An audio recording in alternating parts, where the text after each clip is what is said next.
Yo soy Araceli Román. Y yo, Juan Antonio Silva. Y estás en Hasta la Cocina, un video podcast dedicado a hablar de inocuidad alimentaria de manera orgánica y sin enredo. Queremos compartirte experiencias que te permitan conocer más sobre este tema, formando así una cultura de inocuidad.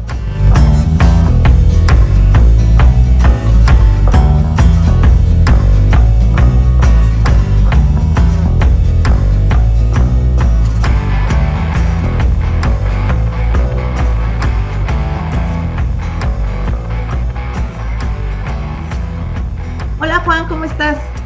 Hola Ana, bien, ¿y tú cómo estás? Excelente, muchas gracias. Oye, hoy tenemos una invitada, voy a decir un invitado, pero una invitada muy especial. Quiero presentártela, ella se llama Rosana Reyes. Y Ros, bienvenida a este programa. Hola canal. Ros, bienvenida.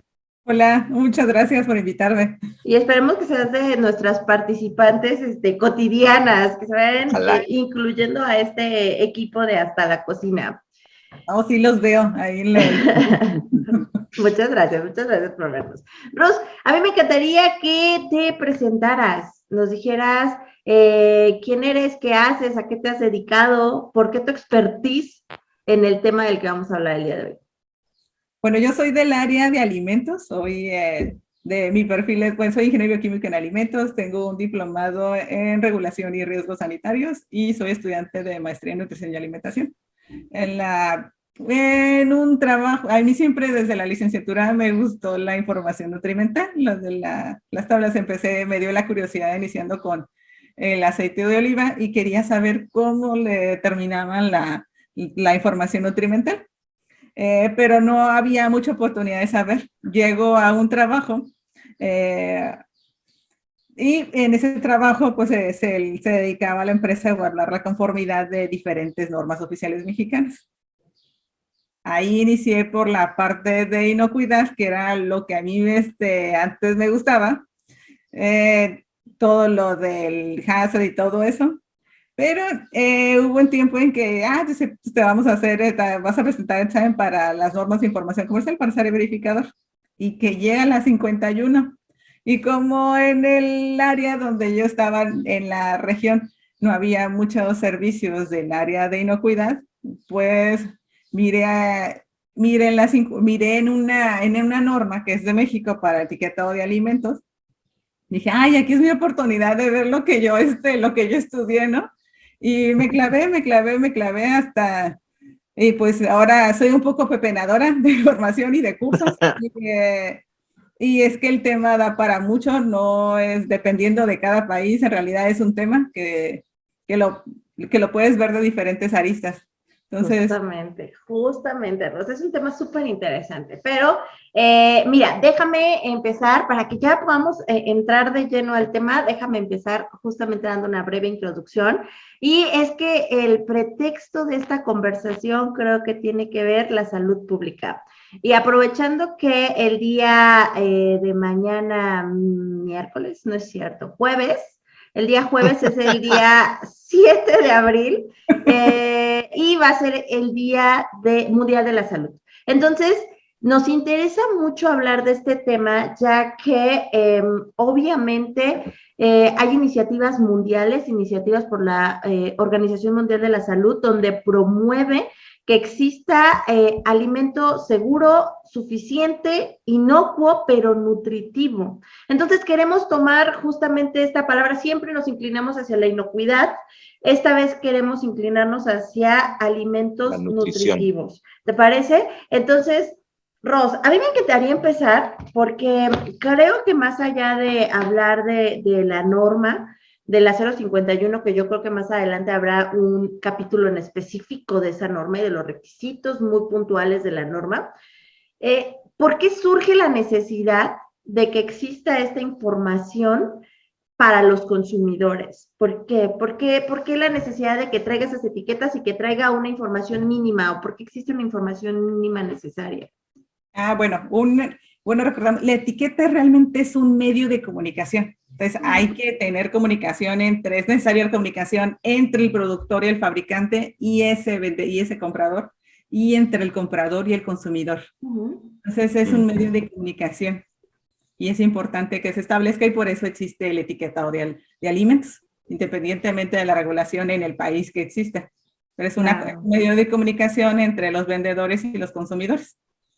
Y siempre ha existido, ¿no? Bueno, entonces de que tengo uso de razón, siempre ha venido esa información en los alimentos, pero lo que sí tenemos es que ha ido variando conforme ha transcurrido el tiempo. Y nos comentabas que había como, esos cambios provenían de las propuestas de gobierno. Entonces, pero creo que no siempre fueron tan radicales. Tal vez en estos últimos tiempos han sido un poco más radicales los cambios que ha visto en el etiquetado. Y además tú nos podrás decir mejor, pero creo que también va impulsado mucho por las tendencias mundiales, porque al final creo que están llevándonos a un camino en que estemos homologados, ¿no? Sí, bueno, hay que recordar, bueno, el objetivo del etiquetado de alimentos siempre ha sido proteger la salud de los consumidores y asegurar unas prácticas equitativas. Entonces, a medida que va pasando el tiempo, pues es como los teléfonos, ¿no? Se tiene una versión al año en el que está. Así pasa con las regulaciones del etiquetado de alimentos. Se va teniendo necesidades dependiendo de la salud pública de cada país. Se inició, por ejemplo, con lo más básico, la denominación del producto, la cantidad neta o declaración de cantidad, como lo dice México, lista de ingredientes, si es que traía más de un ingrediente, la información nutricional o declaración nutrimental, como lo conoce México ahorita, no era obligatoria. Todo nace, por ejemplo, en México nace por el Tratado de Libre Comercio, pero quien realmente quien pone la pauta siempre ha sido el Códex Alimentario. El Códex Alimentario siempre ha dicho estas son las reglas, inclusive hasta para lo que van viendo ahorita a lo largo del mundo, del etiquetado frontal, que existen diferentes, siempre ha puesto las reglas y cada país va adoptándolo dependiendo de sus necesidades. Oye, Ros, pero el documento del Códex, bueno, yo he tenido la oportunidad de darle ahí una leidita rápida, y es un documento escueto a comparación de la norma, por ejemplo, la 051, termina siendo un documento muy, no quiero decir simple, muy porque general. no es simple, pero sí es un documento muy general, ¿no? Más bien, digamos que sería como la espina dorsal y de ahí cada país, como bien lo mencionas, con respecto a las necesidades que tiene, por ejemplo, México, que somos dentro de los primeros, y si no somos el primero país con obesidad en infantil, ¿no? No sé si en adultos, pero se ve que en infantil sí somos el número 1. Entonces creo que también sobre eso se va generando o haciendo más, no complejo, pero tal vez los requisitos se van incluyendo más requisitos según las necesidades que tiene cada país. Sí, en cuanto a salud, sí, por ejemplo, el Códex Alimentario te dice, quiero la declaración de la denominación del producto, de la declaración de cantidad, en la lista de ingredientes, muy parecido a lo que es la 51 para México, nombre del producto, declaración de cantidad, lista de ingredientes, responsable de ese producto, fabricante o importador según sea el caso, la declaración nutrimental o información nutricional. Y el año pasado hizo una modificación, hizo a un anexo. Ahí pone las reglas para el etiquetado frontal, que de hecho el Códex Alimentario ya había hablado en el 2016. ¿Saben que le había dicho? Dice, pues bueno, ¿saben que todos los países que son agremiados al Códex necesitan tomar medidas con respecto a los azúcares añadidos? Necesitan hacer algo con respecto a la salud pública, con respecto a la obesidad y la diabetes. Y que empiezan en ese año entre el 2014 por 2013, se empiezan a hacer los movimientos. Perdóname que te interrumpa ahí, pero yo me gustaría que se pusiera este tema en la mesa. Normalmente, y Juan lo mencionaba unos minutos atrás, en la reunión previa a este canal lo mencionabas, siempre en este canal se hablan de enfermedades transmitidas por alimentos. No hablamos o nunca hemos hablado en estas enfermedades que son crónico-degenerativas. Exactamente, que son provocadas por nuestros malos hábitos alimenticios, ¿no?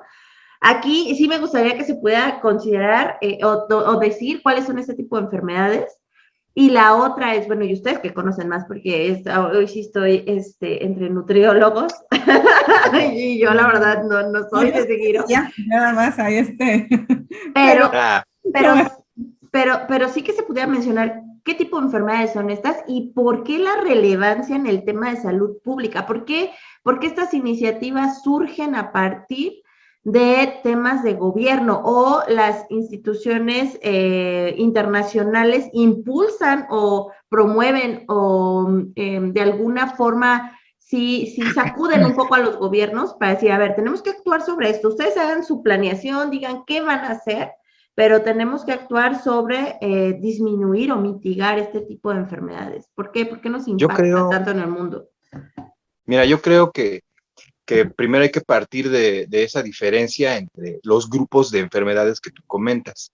Claro. Cierto es que en este canal nos hemos centrado en las ETA, que son las enfermedades transmitidas por alimentos, que principalmente son alimentos contaminados o en estado de descomposición, y que estos alimentos van a tener un impacto a la salud, llamémosle en comparación con las crónico-degenerativas, agudo, o sea, muy rápido.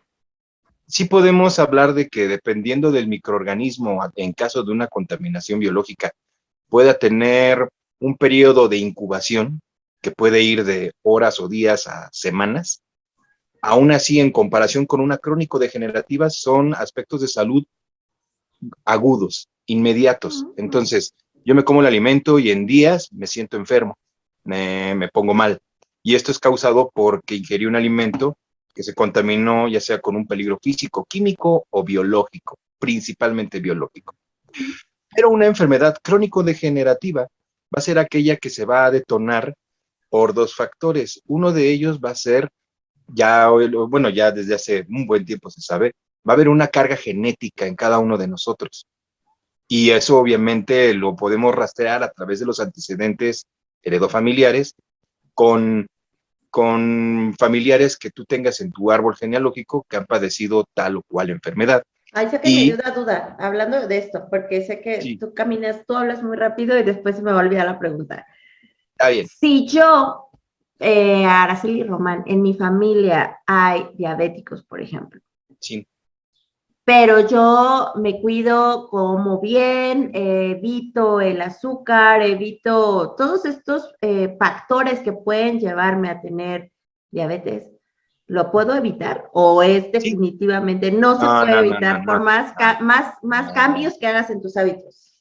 Duerme tranquila. Mira, por eso es lo que te quería comentar. Amigo, no hay van a ver dos elementos que se deben de conjuntar para que se presente la enfermedad en este caso. Uno de ellos es que exista el potencial, ¿no? Claro. El potencial va a existir por herencia. Y esa herencia se da por el número de veces o por el número de casos que una enfermedad está presente en tu familia y que obviamente se va heredando de manera potencial en tu información genética. Eso ya quedó claro. Pero esa potencialidad queda así, no es activada, sino hasta que se presenten los hábitos, como bien dijiste, son el detonante del potencial genético, para que en ese momento se desencadenen todas las reacciones que te van a llevar a la enfermedad. Okay. Uno de todos esos es la diabetes. Entonces, si tú tienes parientes que han padecido diabetes, tu familia, colgarme mucho, ese potencial genético está en ti.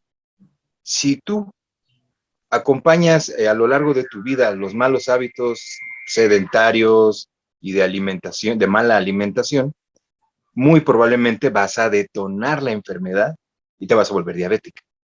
Si tú evitas esos factores externos o ambientales que son los hábitos, muy probablemente no vas a generar la enfermedad. No te puedo decir es 100% seguro porque no funciona así el cuerpo humano, pero son muy altas las probabilidades de que no se desarrolle la enfermedad en ti. Eso sí, la vas a seguir heredando a tus hijos. Va a seguir ahí en tus genes. Claro. Va a seguir latente. Claro. Esa se va a quedar. Pero aquí eso se cura con educación y con buenos hábitos. Justamente es el tema que quería llegar. Y por eso lo quise, por eso lo quise manejar así, porque eso va a ser una buena entrada para Rosana, para Ros, Exactamente. sobre el porqué del etiquetado. Ahora, eso es nada más para hablar en ese tema.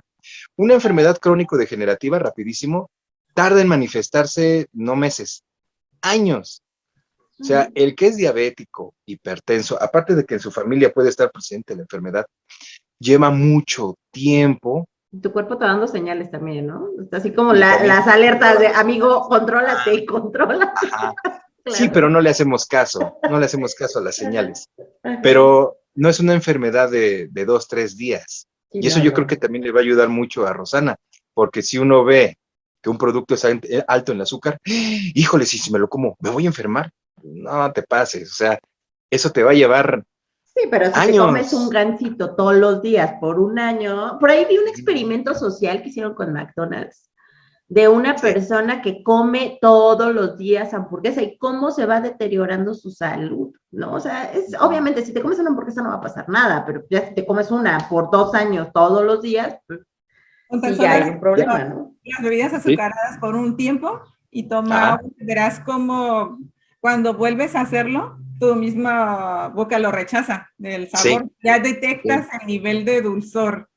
¿Qué es lo que pasa, por ejemplo, con el problema de los edulcorantes? Dice, bueno, los edulcorantes no calóricos. Dice, el problema de ciertos edulcorantes es que te va perdiendo la sensibilidad, ya no detectas el dulzor. Así es. Ahora, hay un factor que también contribuye mucho y es la adicción a nivel celular. Que esta adicción a nivel celular está presente en cualquier tipo de sustancia. Partamos del tabaco. Si yo fumo, paulatinamente, las células de mi cuerpo van a absorber esas sustancias como la nicotina. El día en el que yo no fume, mis células, así como un adicto, lo van a pedir. Y entonces eso crea la dependencia a la sustancia. Resulta que la azúcar refinada, tiene ese efecto. Entonces, las células de mi cuerpo lo piden. La droga más dañina. Te puedo decir como fumadora, Ajá. como consumidora de azúcar, es mucho más difícil dejar el azúcar. Y la abstinencia al azúcar pesa más que la abstinencia al tabaco, por ejemplo. Por una razón.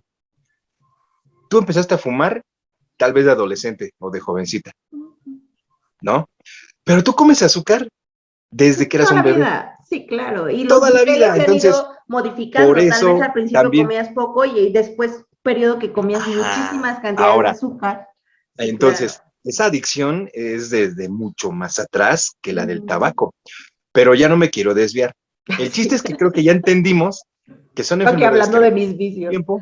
Sí. Sí, no, además no queremos hablar del tabaquismo porque sí, es como hablar de política o religión. No lo hagan, o fútbol. amigos, no lo hagan. Los fumadores a veces van a brincar y sí, pero no, y hay estudios y...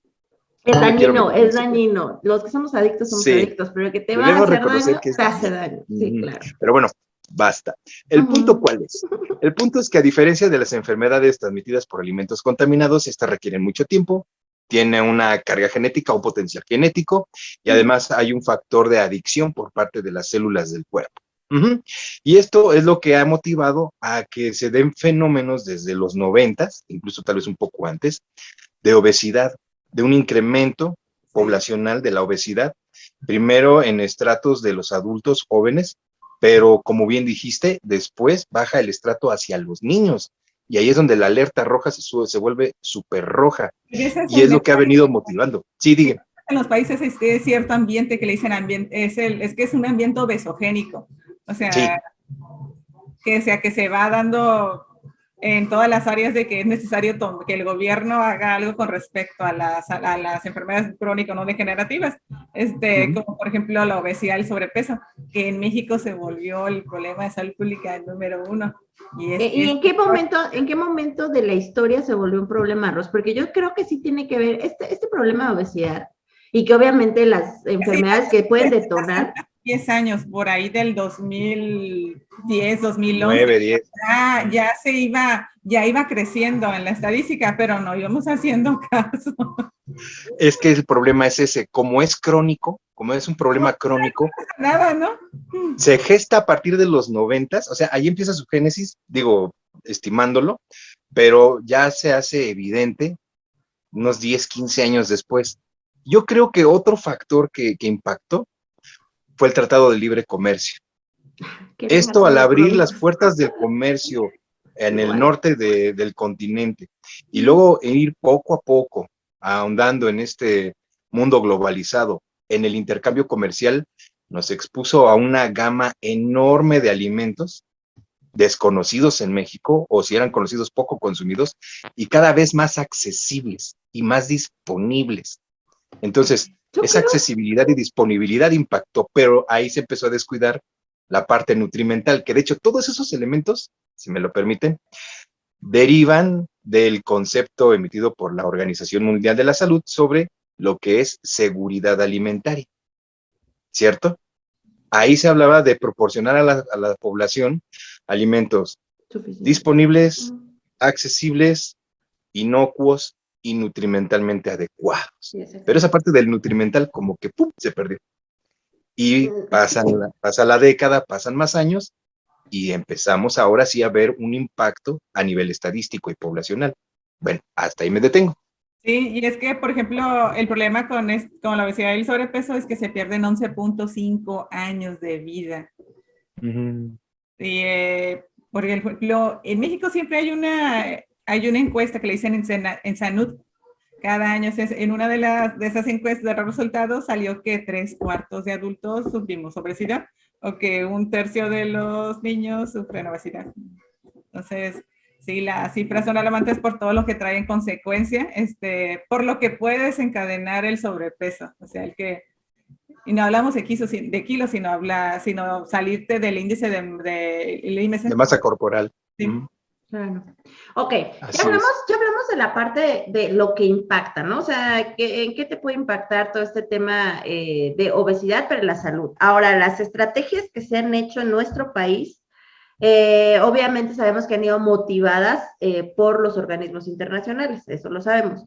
Pero, ¿qué estrategias se han tomado en México, Ros? A partir de que se consideró que ya era un problema en el país, este tema de la obesidad, ¿cuáles son las estrategias que se tomaron? Porque a mí me queda claro que obviamente hace rato nos reíamos porque hubo campañas de salud donde te decían muévete, mídete y cantabas, ¿no?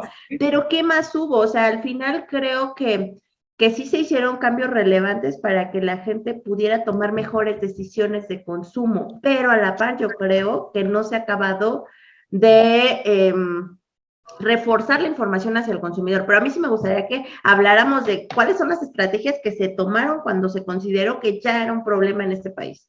Bueno, los países siempre hacen políticas públicas con respecto a la salud pública de su población. Y esas políticas públicas, por ejemplo, en la parte de alimentos, tiene que ver de disponibilidad, habla en 3 áreas: disponibilidad de alimentos, políticas fiscales y fijación de precios, información, educación y comercialización. O sea, no crean que el etiquetado viene a salvar el mundo, ¿no? El etiquetado es un paquete integral de muchas cosas. Yo una de las estrategias que recuerdo fue en el 2013, fue en el Día Mundial de la Salud, cuando el gobierno anterior le dice, hablando de México, cuando el gobierno anterior le dice a Secretaría de Salud que tenía que hacer una estrategia para combatir la obesidad y la diabetes. ¿Y esto por qué? Porque ya la OMS había mandado recomendación a nivel mundial que los países que a nivel mundial tenían que hacer algo con respecto a la obesidad y la diabetes porque se estaba volviendo porque ya era un problema muy grande. Entonces, en ese entonces, México hace una estrategia para combatir la obesidad y la diabetes que abarcaba esas 3 áreas. En cuanto a las políticas fiscales, es cuando nace el impuesto a los alimentos calórica y aparece en la ley del IEPS, y ahí van a ver que densidad calórica de ciertos alimentos y que 275 calorías. Y también estaba la parte de información, educación y comercialización. Había mejorar había que mejorar el sistema de salud. Dentro de la información y educación también se restringió la cierta publicidad en la barra del horario de los niños, Y también en la parte de información y educación, decide México estudiar, ¿saben qué? Vamos a estudiar qué vamos a hacer con respecto a la comunicación que le dan los fabricantes e importadores hacia el consumidor. Vamos a ver cómo estamos, ¿no? Entonces encontraron que México era el único que llevaba lo que ahora México conoce como declaración nutrimental y que los demás países llevaban un sistema de información alterno. Y lo estudió contra Estados Unidos, Chile, entre otros países. Entonces es cuando en el 2014, 2013, diciembre del 2013, decía, pues vamos, empiezan ya a estudiarlo. El 14 de febrero del 2014 sale una modificación al reglamento de control de productos y servicios en el 100, creo que era el 125, y es cuando dicen que se iba a implementar el etiquetado frontal, y ya en ese, ahí es cuando empezaron todos los regulados a tratar de adoptar ese sistema. Ahí fue pesado porque ya empezaban a cambiar sus empaques y todo sin que todavía no se dieran las pautas, porque ya avisaba el artículo 125, la modificación, que iba a haber un etiquetado nuevo. El 14 de abril, o en abril más bien el 15 de abril del 2014, ya sale la información a ese etiquetado frontal y ya se daban los valores base. Ese es cuando se sale. Aquí hay otro paquete, en este gobierno hay otro paquete, dentro de lo que nace, se cambió la Ley General de Salud. Desde la Ley General de Salud se hace obligatorio el etiquetado de alimentos desde la Ley General de Salud. Hubo cambios a lo que es, por consecuencia, a la regulación que habla sobre el etiquetado de alimentos. Ok, perfecto. Sigue habiendo las políticas fiscales en cuanto a los impuestos para los alimentos con densidad calórica. En cuanto a educación, hay una asignatura y sigue habiendo la restricción en el horario. De hecho, ya no hay comerciales, ¿no? Yo ya no veo que salga el Twinkie Wonder, por ejemplo. Ya antes había un comercial famosísimo de eso en la televisión. Yo ya no veo que hagan comerciales al respecto de ese tipo de productos. No lo sé. La otra es que ya casi no veo televisión, pero Juanito, que tiene niñas, por ejemplo, ¿podrías decirnos cómo es la publicidad que existe sí hay publicidad, para los niños? Uh-huh. Sí hay publicidad, pero de alguna forma ha cambiado. Uh-huh. Ya no ves al muchachito de la playera roja con su pantera negra hablándote de que tomas el producto y te da súper fuerza. O sea, yo estoy hablando de marcas. Ya no hay... Sí, no, pues yo tratando, yo esforzándome, ¿no? Perdóname, para evitar la censura. Pero, vamos, ya se cuida mucho el tipo de mensajes que se transmiten cuando se presenta un producto, porque sí habrá una restricción, pero recordemos que ya hoy día hasta la televisión cambió. Uh-huh. Y ¿eso a qué me quiero referir? Ya no vivimos de televisión abierta, sino que ya hay sistemas de cable.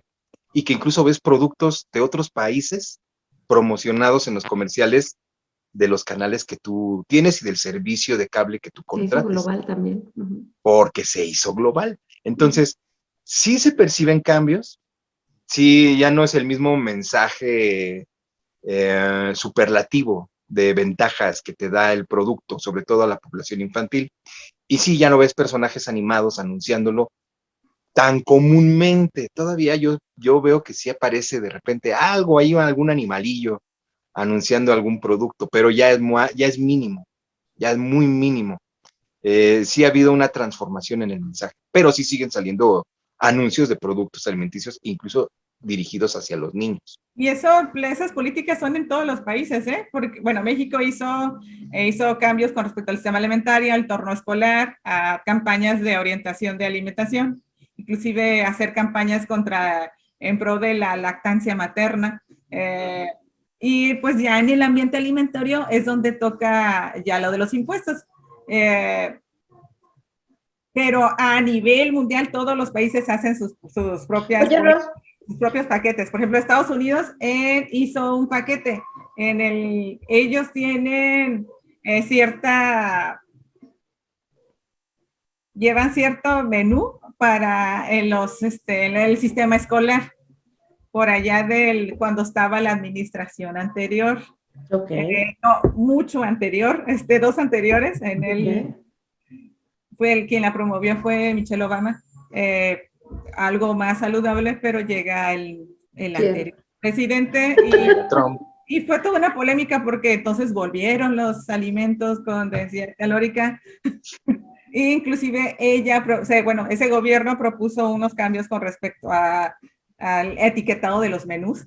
Y por ahí hubo mucha controversia. Todos hacen sus propias páginas con respecto pero México sí ha aplicado cosas semejantes, ¿no? Yo recuerdo que en algún momento se comentó, que no estoy tan segura si era obligatorio, pero el etiquetado de los menús, ¿verdad? Yo sí he visto restaurantes todavía a la fecha, no sé si es obligatorio, eso lo desconozco, tú seguramente sí lo sabes, pero yo sí he visto restaurantes donde te dicen gramajes y calorías de lo que te estás comiendo. Recuerdo que hubo un año, no estoy segura en el año que fue, pero que lo estaba promoviendo la Canira. Ustedes que son del área de esa área, sí, tienes razón, lo recuerdo que iba por ahí. Que era alguna iniciativa de Canira. Pero de hecho, esta iniciativa y las acciones que existen y que están documentadas a nivel de norma mexicana, no de norma oficial, solo son para el fomento, únicamente. Solo están coadyuvando a la prevención o control de las enfermedades crónico-degenerativas.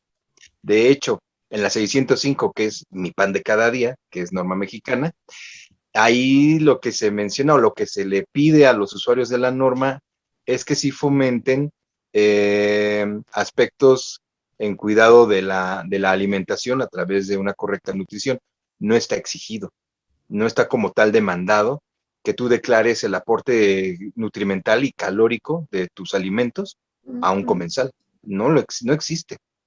Ahora, esta iniciativa ha permitido que algunas empresas, por ejemplo, de servicios colectivos de alimentación, sí tengan su personal de nutrición que haga el cálculo nutrimental de sus menús para ofrecerlos a los clientes.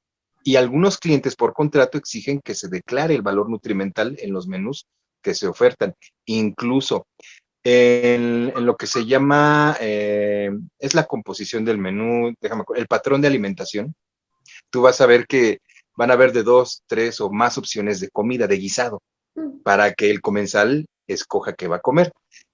Ya desde hace unos años se pide que una de esas opciones sea la opción nutricional, la opción nutritiva, vamos a llamarle así.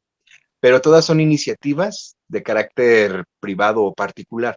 No he visto yo que exista una ley aplicada a la preparación de alimentos listos para consumo que exija esa información. Fíjate que sí, yo recuerdo que hace tiempo, ya tiene bastantes años, como bien dices, las mismas empresas motivan a sus concesionarios a que vayan teniendo como estas, o cumpliendo con estas reglas, llamémoslas así, internas, de temas nutrimentales o nutricionales, porque a mí me tocó ver en una empresa y de primera instancia era un choque cuando lo veías, porque te hablaban de que te cuidaban el peso. A mí me llamaba la atención porque decía, híjole, están discriminando a los gorditos, ¿no? Pero no, o sea, la realidad o el trasfondo es que las empresas pues, también buscan tener gente más sana, gente que tenga menos temas en los que involucre salidas por ir al médico y cosas así, ¿no? Me imagino que son temas en los que les impactan a ellos. Sí, va a impactar más, como tú dices, por ejemplo, en el gasto hospitalario ahora. Sí, las incapacidades, todo de hecho, sale los más impuestos que pagan, los impuestos que pagan las empresas, por riesgo laboral, dependiendo de la actividad industrial que realicen, puede o no verse modificada también por los cuidados a la salud que tengan hacia su personal. Yo me acuerdo que acá en esta empresa hasta hacían concursos. El punto era estar en tu peso. O sea, no el de estar exigiendo que tengan un peso específico para trabajar ahí, pero solo es promoción, no es exigencia. Ajá, había como una estrategia para que la gente se adaptara, comiera sano, obviamente desde el concesionario, que es donde me tocó verlo, el diseño del menú era muy atractivo, porque sí era atractivo, pero también era muy nutritivo, o sea, no era un menú que dijes, ay, todos los días voy a comer lechugas, pues tampoco está tan divertido, ¿no? Pero sí era atractivo, pero era nutritivo y los llevaban hacia ese camino de necesitamos que la gente que trabaja en esta empresa tenga la convicción de estar en su peso. Entonces era una buena estrategia, pero eso ya tiene años, ¿eh? Tal vez sí fue cuando empezaba estas nuevas promociones que tú mencionas, Ros, estos paquetes de gobierno y que tal vez llegaron a impactar a ciertas empresas, que yo también creo, como dicen ustedes, lo ven por el lado de cuánto dinero tienen que pagar por temas de seguridad, ¿no? Ahorita que hablan de salud, por ejemplo, de ese ejemplo de esa empresa, sí sale más caro para los países, o sea, el gasto, eso por salud, por enfermedades crónico-vegetatives que prevenir. Sale más caro remediar que prevenir. El problema, por ejemplo, con una de las enfermedades crónico-vegetatives, que es la presión alta, es que muchas veces el paciente no tiene adherencia al tratamiento. Ese es otro punto, muy desviado, pero esa es otra de las cosas. Sale más barato que uno prevenga, que es a través de hacer actividad física, comer balanceado, porque ningún alimento es veneno, ningún alimento es tóxico. Acá el nutriólogo nos va a decir mejor que uno, que remediar, pero ya cuando se tiene el problema es muy caro. Pero es que, ¿sabes qué? Creo que caes en el punto incisivo. El tema es la educación. El tema tiene que ver en que la gente sepa comer y nos controlemos. Sí, había una propuesta en este paquete para una nueva asignatura. Creo que era vida saludable o entorno saludable, no recuerdo, pero sí hay una nueva asignatura.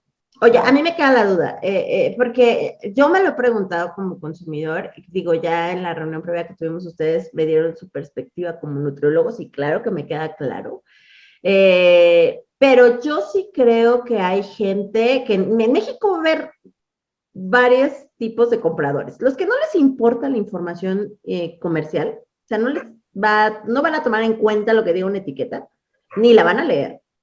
Pero también hay otro grupo muy grande en el cual la gente ya se fija mucho en las etiquetas y esos octágonos, por ejemplo, que colocan, siento que de repente pueden generar una ansiedad o fijación o no sé, algún tipo de situación que te lleva a pensar, híjole, esto está exceso de sodio, híjole, esto está exceso de calorías, híjole, esto está exceso de grasas, ya no lo consumo, y empiezan a tener repele por muchos productos, ¿no?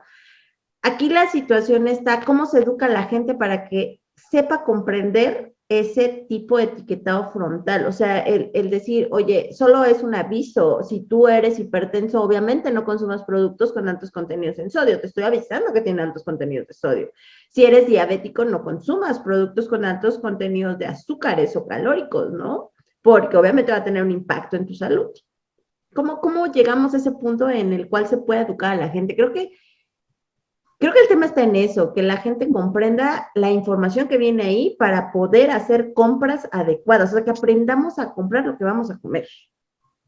Y bueno, y no comer en exceso, ¿no? Porque la otra vez, bueno, sí me voy a comprar mi gansito, pero no te comas 5. La alimentación es curiosa porque, por ejemplo, uno come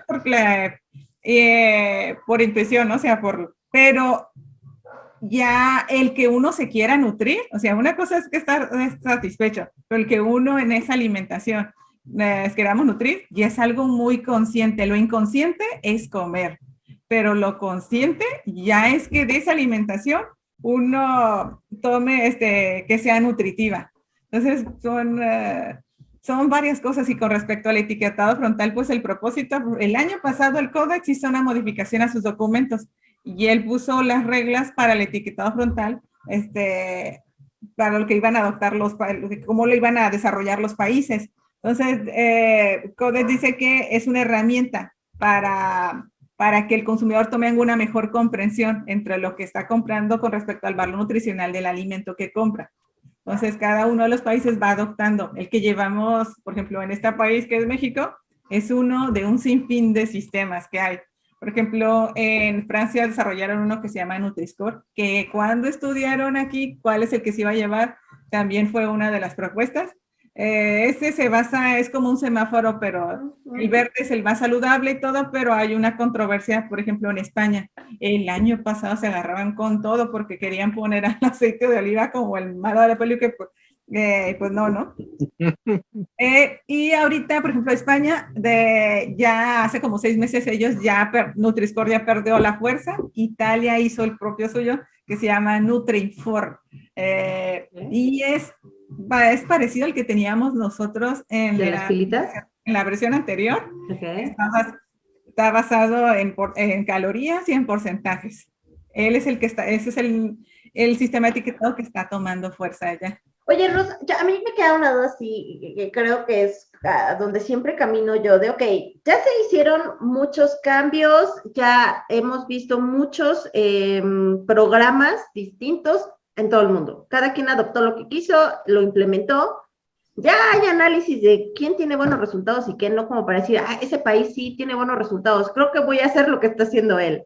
No sé, yo creo que debe haber como una revisión general y decir, híjole, creo que lo que está haciendo Italia y lo que está haciendo Chile, qué sé yo, o Argentina, va por buen camino. Y pues tal vez... Europa de la América Latina, Chile, es nuestra Europa, y ellos son los que pusieron el polémico octágono. Por allá del 2012, ellos juntaron un grupo, el gobierno juntó un grupo entre académicos y muchas áreas, y ellos fue como nació ese famoso octágono. Entonces, al día de hoy, digamos que es el programa que tiene mayor éxito. Ellos tienen estudios, a veces polémicos, que dicen que no, pero ellos tienen estudios que sustentan que sí ha funcionado. Pero hay que recordar que esto es un puntito de unas cosas que existen. Sí, tienes toda la razón en eso. Que el etiquetado nos venga a salvar el mundo y a reducir el índice de masa corporal. No, o sea, ni a hacernos más saludables, o sea, es una cosa de muchas. Y a lo mejor la cuestión es que, como mencionas, cada país genera sus propios paquetes. Sí. Y Codex nada más te dice, mira, esta es la línea, estas son las reglas, tú lo tropicalizas. Y yo creo que en parte se tropicaliza por lo que nos ponías de ejemplo en España. No solamente son cuestiones de problemas de salud vigentes en cada país los que van a motivar las acciones del paquete. Yo creo que también influye el tipo de alimentos disponibles en la región o que son consumidos en la región, que es a lo mejor algo que no hemos tocado, solo hemos hablado. ¿Quiénes son nuestros vecinos, amigo? O de quién le compres. Sí, es que de hecho debe de haber una serie de elementos que van a hacer el input para desarrollar las acciones que van a ir en el paquete. Y sí, por ejemplo, estamos expuestos a una gran cantidad de alimentos nuevos, pero en estadística debe de preponderar el consumo de maíz y de trigo, principalmente. Esos entonces, son los que más consumimos, los cereales más comunes, el arroz, el trigo. Y el maíz, ¿no? El maíz. Entonces, pero además la forma en cómo es consumido, las variedades, todo eso es lo que va a determinar esas acciones incluidas en los paquetes nacionales. Tal vez debido a ello no vamos a encontrar una revisión a nivel mundial, que la OMS diga, a ver, vamos a ver qué países están teniendo éxito con sus acciones y de ahí que se establezca que tal o cual medida está funcionando mejor o no. Y todo queda a nivel local, lo que cada país, como en el caso de Chile que comentas, que ellos tienen sus propios estudios para validar sus métodos, una línea, un parámetro. Fíjate que en eso tienes razón, porque yo creo que a nivel cultural o el tema cultural impacta demasiado. Simplemente vemos la diferencia entre la gente que está en el oriente y el occidente. Consumen arroz igual, consumen muchas cosas de lo que nosotros consumimos, pero lo consumen de diferente forma. Pero a nivel cultural, ellos visualizan el alimento de otra forma. Ahora, nosotros también creo que a México le impacta mucho de tener de vecino a Estados Unidos. Porque creo que imitamos mucho los comportamientos y hábitos que tienen allá. Por eso dice el compañero que todo esto empezó con el Tratado de Libre Comercio, ¿sí? Sí. Yo recuerdo que cuando era niña, mi mamá siempre comíamos en la casa, ¿no? Y nada de comida rápida, ¿no? Y mi mamá nos mandaba, vénse a la tienda por una coca. pero nuestros juegos era, la traes, o el bebe leche, o pura actividad física. Ahora el sedentarismo está al 1000, ¿no? Y hasta en los niños, porque los videojuegos, televisión. Hay otras transformaciones a nivel social, político y económico que nos están impactando y que nos llevaron a la situación actual. Sí se incrementó el sedentarismo, pero también se modificó el consumo y compra de alimentos y hasta la forma de cocinar en casa por una razón. La economía actual obliga a las familias a que tanto mamá como papá trabajen. Sí. También la dinámica social que tenemos hoy día ha detonado el que hayan más madres solteras. ¿Y esto a dónde nos lleva? A que el consumo de alimentos, preparación rápida. Nos vamos a la marca política de cómete una Maruchan, amigo. Por ejemplo, nosotros tenemos consumimos muchas bebidas azucaradas, pero también nos falta disponibilidad del agua. Sí, es controversial, porque el agua se la llaman las refresqueras. A veces es más barato comprar una bebida de cola. Híjole, yo ya no diría eso, ya todo está carísimo. Ya comprar una coca. Pero yo creo que está carísimo por ese paquete de impuestos que comenta Ros. Por eso se volvió caro. Bueno, no me he fijado si el refresco tiene IEPS, porque pues sí es un producto altamente calórico. Debe de tenerlo. Alguna vez estuve pensando y lo publiqué en mis redes sociales. ¿Han visto estos anuncios que le ponen a productos nocivos como los cigarros, que dicen este producto puede causarte la muerte? Yo sí pensé, ¿por qué no se lo ponen a ciertos alimentos? Hay ciertos productos que definitivamente en un mal consumo sí te puede llevar a matarte. Es que mira. Esto ya es súper amarillista, vas a decir. Sí, no, es que, ¿sabes cuál es el problema? El problema está en lo que una vez escuché, digo, no me voy a salir mucho del tema, nada más una cosa es suicidarse y otra cosa es autodestruirse. El suicidio ya es una intención ya, directa, lo quieres hacer en ese momento. Me quito la vida. Pero la autodestrucción a veces es una acción inconsciente. Porque consumes, por ejemplo, alimentos o sustancias, o incluso consciente, que sabes que te hacen daño, pero las sigues consumiendo. Y eso es una autodestrucción. Y esa autodestrucción o autodegenere es crónico. Volvemos al mismo caso, es crónico. Pero bueno, no divaguemos. El punto es que hoy día se consumen más alimentos. Tenemos que ir redondeándonos, chicos. Pero sí, lo que decía el compañero, en el Códice Alimentario el año pasado puso sus reglas para el etiquetado nutricional frontal. Bueno, etiquetado frontal. Le dijo a los países, puedes ponerlo de forma voluntaria, o si lo quieres poner obligatorio, también lo puedes poner obligatorio. Y una serie de reglas que puso y cada uno de los países va adoptando. Y hay un sinfín de sistemas, Ese etiquetado de advertencia no es no es el único. Está el Nutri-Score, por ejemplo. En América Latina casi predomina el etiquetado de advertencia, porque pertenecemos a la Organización Panamericana de la Salud, que es también, por ejemplo, en Europa está el Nutri-Score, que lo desarrolló Francia. Grecia tiene otro, que creo que es el Nutri-Score. Y bueno, Italia desarrolló el propio suyo. Y existen muchos etiquetados.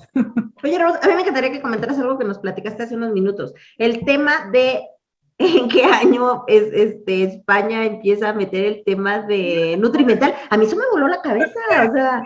Yo les decía, a mí se me hizo bien curioso. Yo me empecé a clavar más en el tema por ahí del 2013. Y entonces siempre he sido preparadora de información, siempre.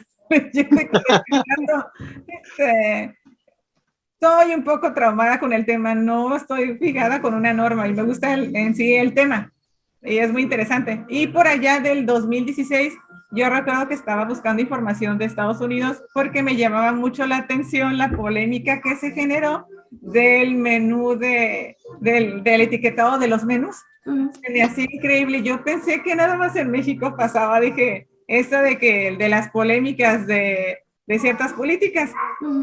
Miré cómo en ese gobierno echaron para abajo, no, pues regresan los calóricos al menú de los escolares. Y andaba buscando esa información y entonces encuentro una nota de España que decía, la información nutricional, así le dice el reglamento 1169, que es del 2011, es bajo el que se rige la Comunidad Europea. La información nutrimental será obligatoria. Y yo dije, ay, pensé que habían leído una noticia vieja, pero no, fue en el 2016. Todavía en la comunidad, en España llevan el reglamento de la versión del 2011, que es parecido a lo que llevamos en México, pero por ejemplo allá declaran el valor de energía, las grasas, ácidos grasos saturados, no declaran sodio, sino la sal, a mí es lo que me gusta, Italia también declara sal, carbohidratos, azúcares, y eso es obligatorio. Hasta el 2000, desde el 2020, empezó a escucharse sobre el Nutri-Score, sobre otro etiquetado frontal, y empezó a tomar, y empezaron a, ay, vamos a llevar el Nutri-Score. Todavía siguen en pláticas porque, pues, es valorar, a veces estaban valorando el aceite de oliva de una manera negativa. Ahorita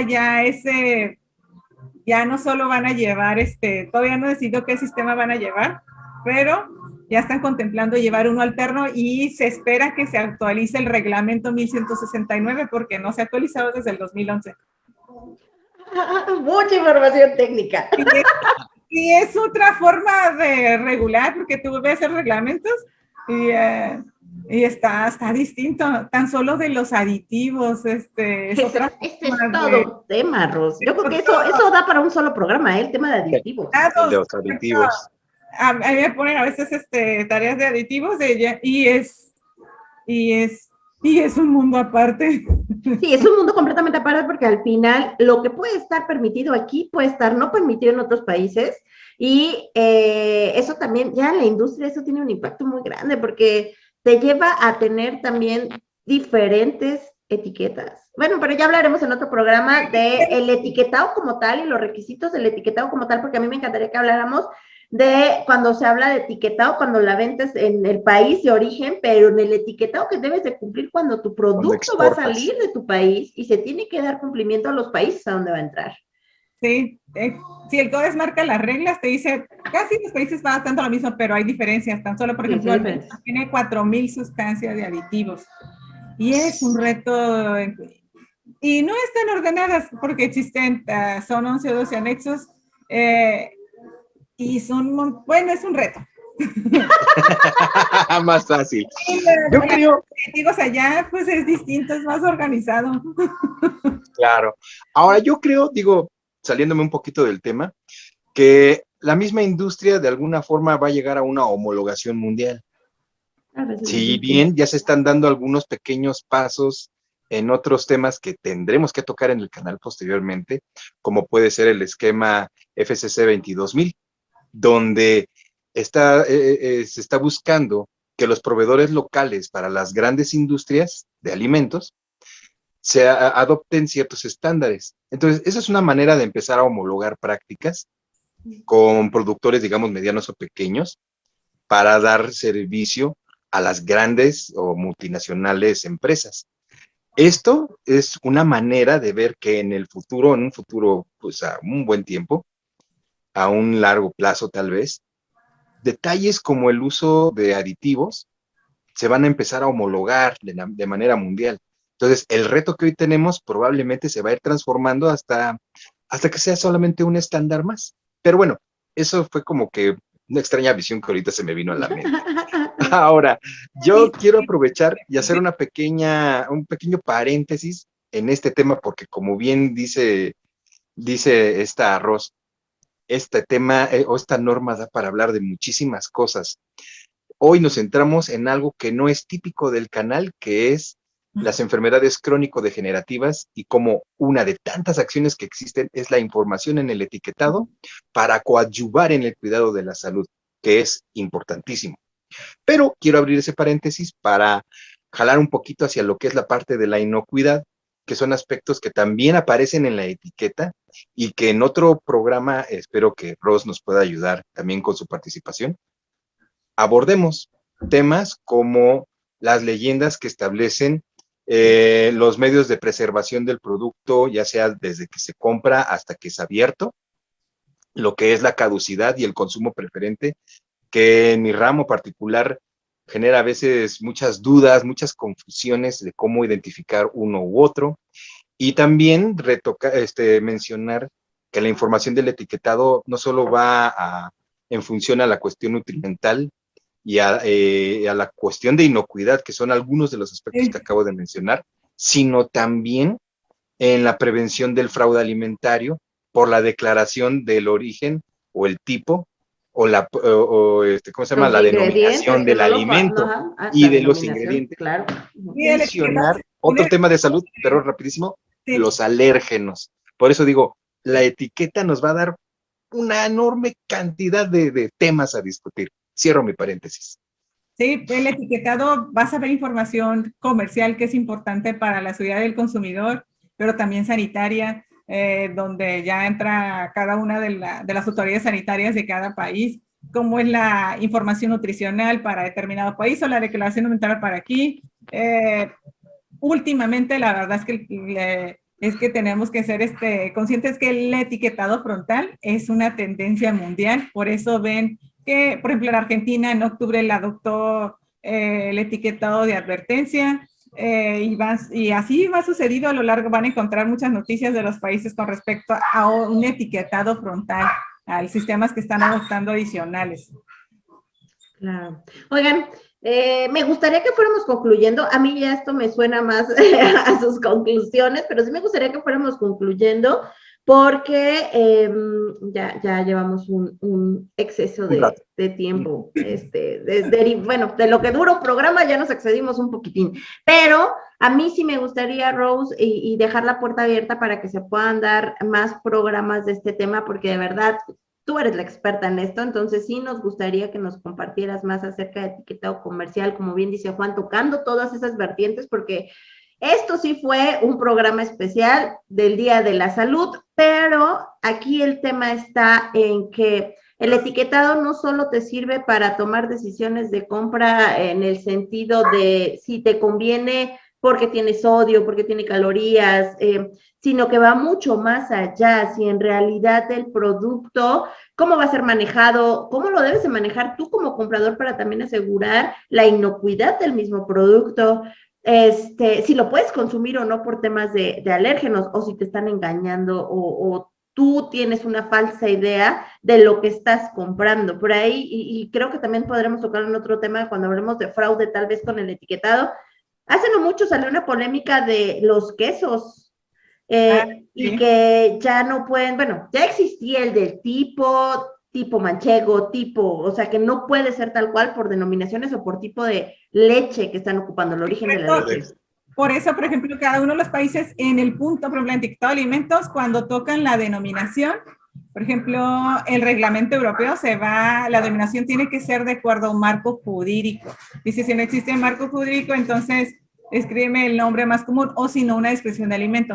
México no tenía de acuerdo a marco jurídico, era la descripción más común, la descripción de lo que era, pero ahorita en esta versión sí existe de acuerdo a marco jurídico, y ahí es donde va amarrado del fraude alimentario, porque está una norma a nivel nacional para el etiquetado, cierta norma, pero existen normas particulares que dependiendo, por ejemplo, para el queso, para los cereales o para el maíz. Y que sería bueno que ahí tocáramos como la estructura. Tienen que comprobar si efectivamente es lo que están vendiendo, porque si no caen en fraude alimentario. Justamente. Y es importante aquí un tema que mencionaba también Juan, es importante que también los que van a tener que poner etiquetas, o sea, los que producen alimentos, conozcan también la regulación. Hay una variedad enorme de normas y hay unas que se ligan con otras, como bien lo dice Rosana. Está la 050, que es una norma general de etiquetado para cualquier producto que no tenga una norma en específico. Los alimentos sí tienen una norma en específico, que es la 051, pero a la par va a haber productos que van a tener que apegarse a normas de producto en específico. Ahí tenemos el chocolate, tenemos la de los productos lácteos, tenemos tenemos muchas o tenemos documentos legalmente aplicables que debemos de revisar, no solo 051, sino ver si le aplica algún otro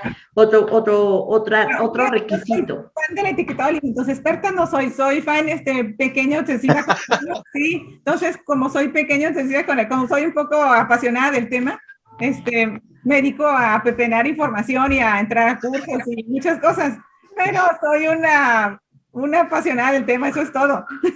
Ojalá. Sí, es experta. Pero eso te provee de cierta experiencia. Pero me apasiona el tema. Pero ya hablando en lo que tocaba, ya se me olvidó que... Vamos a las conclusiones, ¿les parece? Porque si ya nos estamos prolongando un poquito. Y no me gustaría tampoco que tocáramos o empezáramos a tocar otros temas que creo que se pueden desarrollar mucho mejor en otro episodio, ¿les parece? Sí. Bien. Entonces, Ros, si nos regalas tu conclusión, está muy relacionada al tema de salud, entonces... Bueno, el etiquetado de alimentos es para mí es una comunicación desde el fabricante, entre el fabricante y el vendedor, y entre el vendedor y el consumidor. Es una comunicación que se tiene que dar. Ese etiquetado de alimentos, esa comunicación tiene que ser a veces comercial, por eso existen ciertos requisitos, o tiene que ser sanitaria, también tiene que ser a nivel de inocuidad, por eso siempre hay ciertos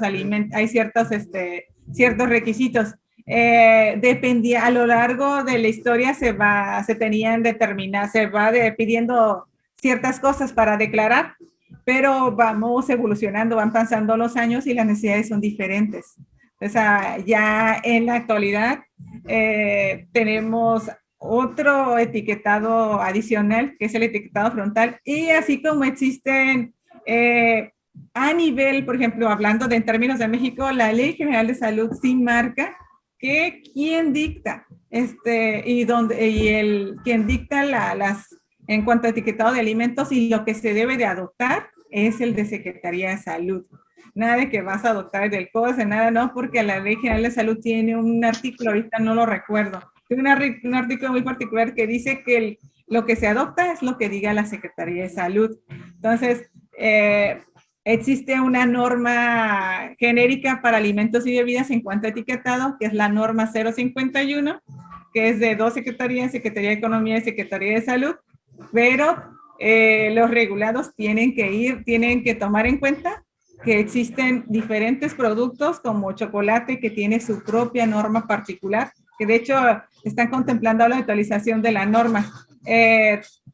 Existen para lácteos que hay, por ejemplo, el de la mantequilla, de la leche, cambios, vienen cambios en este año. También existe para cereales. Y, por ejemplo, los regulados tienen que tomar en cuenta que en el momento en que ellos van a requisitar información para sus consumidores, tienen que tomar en cuenta la norma particular del alimento, para protegerse, porque necesitan comprobar que efectivamente lo que están vendiendo es de acuerdo al marco jurídico, porque si no se cae en fraude alimentario. Y, sí. Bueno, ya lo último es que el etiquetado frontal, lo más famoso ahorita, pues es una herramienta para que nosotros como consumidores podamos tener una decisión más rápida en segundos. Aunque siempre la información más, a mí la más completa siempre, bueno, para mí es la declaración nutrimental. Volteas el alimento, voltea donde está la información, la tabla, como pues la mayoría lo conocemos, es donde está la información más precisa. Y en la lista de ingredientes ahí pueden ver. Gracias. Gracias, Rose. Juanito, desde el punto de vista del nutriólogo. Bien, es muy breve. Sin duda, la información en la etiqueta es muy importante porque nos da ese poder de decisión. Sin embargo, también es importante que uno como consumidor busque la manera de informarse sobre cómo interpretarla. Y puede partir primero de investigarlo a través de Profeco, que te va a dar cierta información de orientación para que tú leas un etiquetado, pero si existe la posibilidad, ¿por qué no? Consultar a un nutriólogo que te va a ayudar a entender esa información nutrimental, desde los octágonos, lo que representan, hasta los valores calóricos descritos, para que de esa manera alguien no se espante y no diga, este alimento es malo, porque no van a vender algo que hace daño.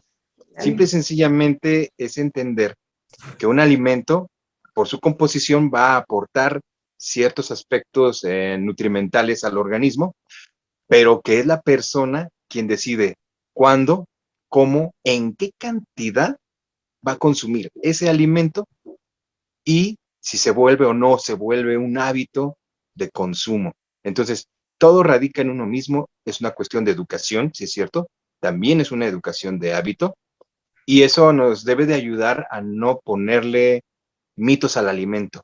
El alimento no engorda, engorda uno, y engorda uno por la decisión de uno mismo, ¿sale? Esa es toda mi conclusión. Ya lo dijeron todo, chicos. Lo único que se me vino a la mente en este momento es, creo que sería una excelente idea tener un programa de cómo leer una etiqueta de un producto. Oh, sí. Ojalá que Ros nos ayude.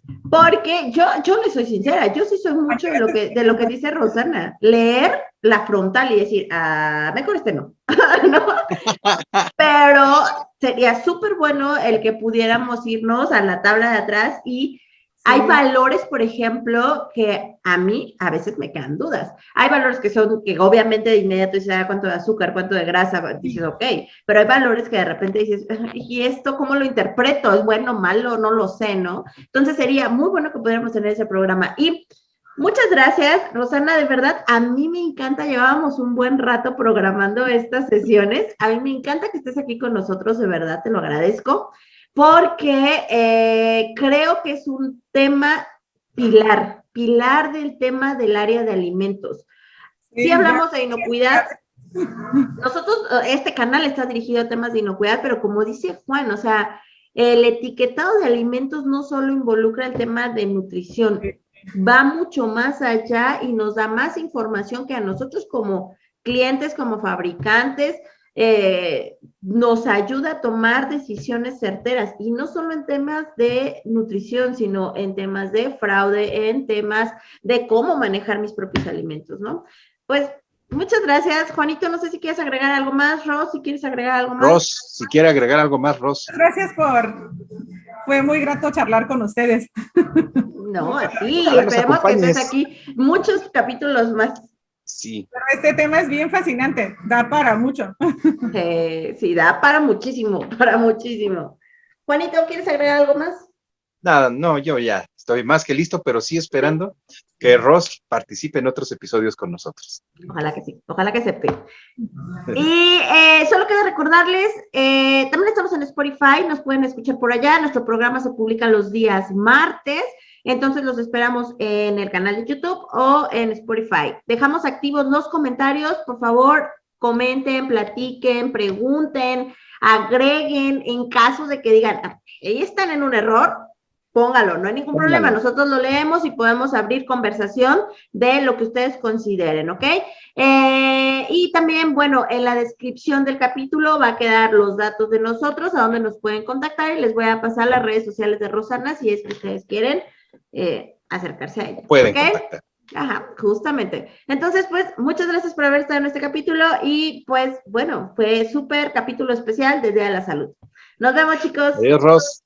Adiós, Sara. Bye. Bye.